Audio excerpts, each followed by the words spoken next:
कृष्ण जन्माष्टमी कब है? इसमें क्या क्या साधना करनी चाहिए? भगवान कृष्ण के ऐसे कौन से 3 मंत्र हैं जो आपके हर कार्य को सिद्ध कराएंगे और इनकी साधना करने की कोई विशेष विधि है क्या?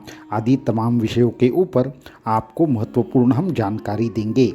तो कृष्णाष्टमी ये अष्टमी तिथि में आने वाला एक विशेष ऐसा मुहूर्त है, एक विशेष ऐसी तिथि है जिसमें अगर आप साधना करते हैं और ख़ास करके इस दिन कृष्ण का जो तत्व रहता है वो इतना प्रखरता से सभी जगह पर विद्यमान रहता है कि कृष्ण भगवान के जो भी मंत्र है उनकी साधना अगर साधक ठीक से करते हैं तो उनके जीवन में चमत्कारिक शक्ति की अनुभूति होती है। भगवान जो कृष्ण हैं वो आपको कार्य सिद्धि देते हैं, उनके मंत्र है संकल्प सिद्धि देते हैं। बड़ी से बड़ी समस्याओं का नाश करने का सामर्थ्य कृष्ण मंत्र में होता है।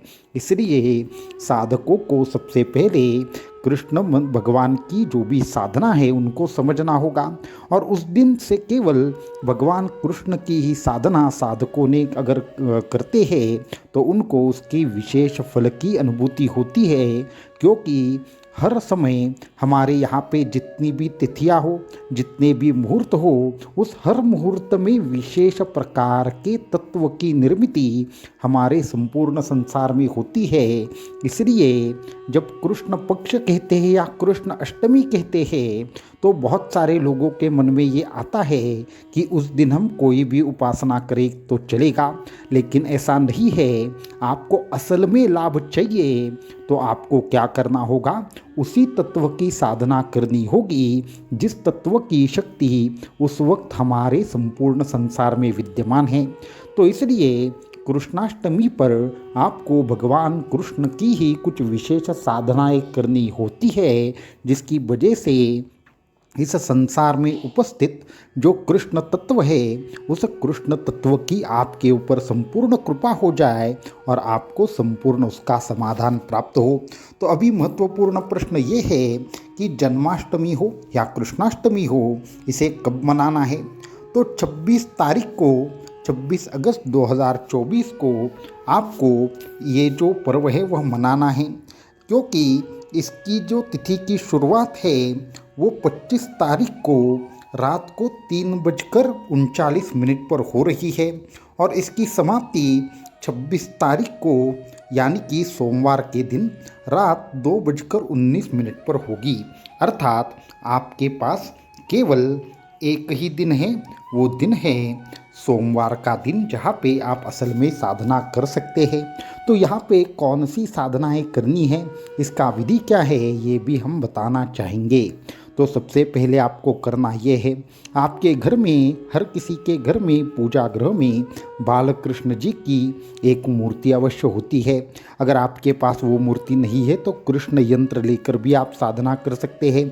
अगर वो भी नहीं है तो मन से ही आप भगवान श्री कृष्ण की एक विशेष प्रकार से संपूर्ण तरीके से उनको शरण जाकर अगर केवल उनकी हम जो बता रहे हैं वो साधना करेंगे तो आपको विशेष प्रकार की अनुभूति आएगी। तो आपको क्यों साधना करनी है? इस साधना का लाभ क्या है? इस साधना से किस तरीके से आपके जीवन में परिवर्तन आ सकता है?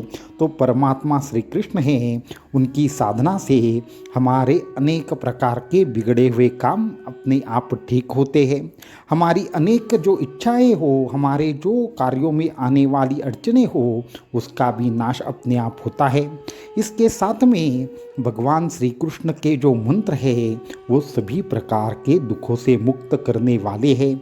इसलिए साधकों को कोई भी एक साधना इस दिन जरूर करनी चाहिए और ख़ास करके हम आपको बताना चाहेंगे दोपहर 12 से 1 के बीच में जो साधना होती है वो अत्यधिक ज़्यादा अनन्य साधारण शक्ति देने वाली होती है।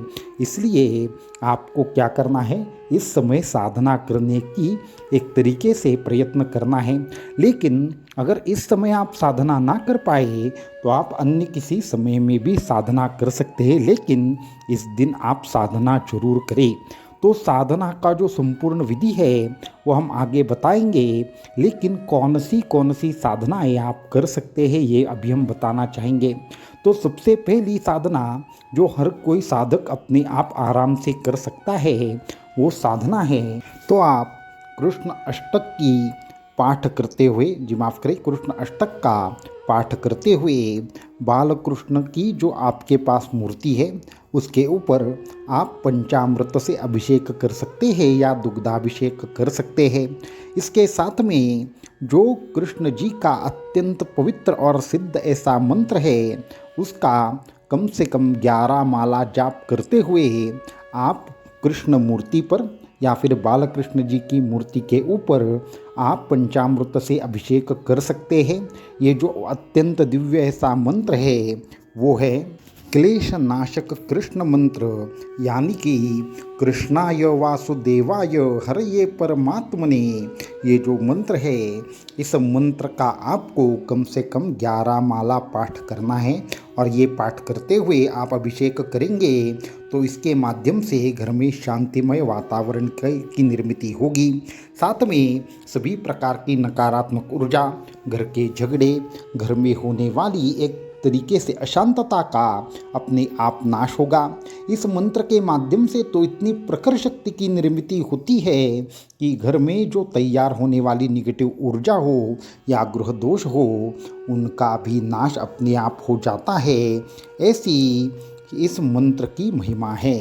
तो तीसरी साधना जो आप कर सकते हैं वो ये है, ये भी एक अत्यंत प्रखर ऐसा मंत्र है। ऐसा कहते हैं इस मंत्र के जाप से हर संकल्प, हर सिद्धि आपको प्राप्त हो सकती है, हर प्रकार की बाधाओं का नाश होता है। इस मंत्र का जाप करने से 72,000 नाड़ियाँ तो आपकी शुद्ध होती ही है, परंतु आपके चक्रों को एक विशेष गति मिलती है।